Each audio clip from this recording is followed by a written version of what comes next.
تعالوا النهاردة نعمل الوصفة اللي مفيش حد فينا ما بيحبهاش، ومفيش حد لما بيروح أي مطعم حلو لازم نطلبها. هنعمل النهاردة تشيكن سويت اند ساور بطريقة سهلة وبسيطة جدا، أي حد يقدر يعملها. جبنا صدور الفراخ بتاعتنا وقطعناها، وهنتبلها بتوم باودر وبصل باودر وملح وفلفل ومعلقتين صويا صوص ومعلقتين خل، وهنسيبها في التتبيلة حوالي ساعة ساعتين في التلاجة.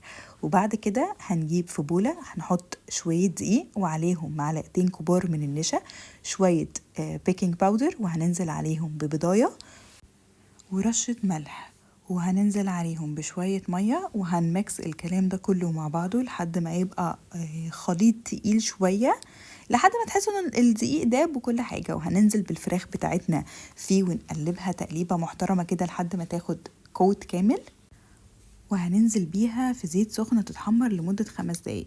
نعمل بقى الصوص بتاعنا، وده أساس الخلطة.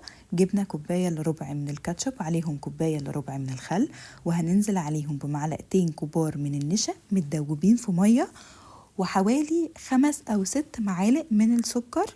وانا هنا حطيت عليهم 4 معالق صويا صوص، بس الصويا وقعت مني وانا بحطها فما فيش اي مشاكل، هم 4 معالق كبار من الصويا صوص، ونص معلقة صغيرة من الثوم، ونص معلقة صغيرة من الملح.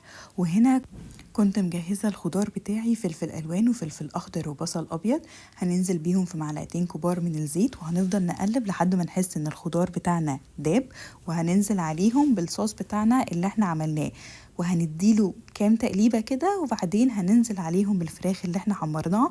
أنا في هنا خطوات نسيت أصورها بس عشان كنت بعمل الأكل وأنا مستعجلة. وبعد هنديها تقليبه لمده 2-3 كده في الصوص لحد ما تحسوا ان الصوص ماسك نفسه. انا هنا عملتها مع مكرونه فوتوتشيني، سلقتها وحطيت عليها شويه من الصوص وشويه من الخضار اللي انا كنت عاملاه. حقيقي طعمها زي بتاعه المطاعم بالظبط، ويمكن احلى وسهله وبسيطه واي حد يقدر يعملها.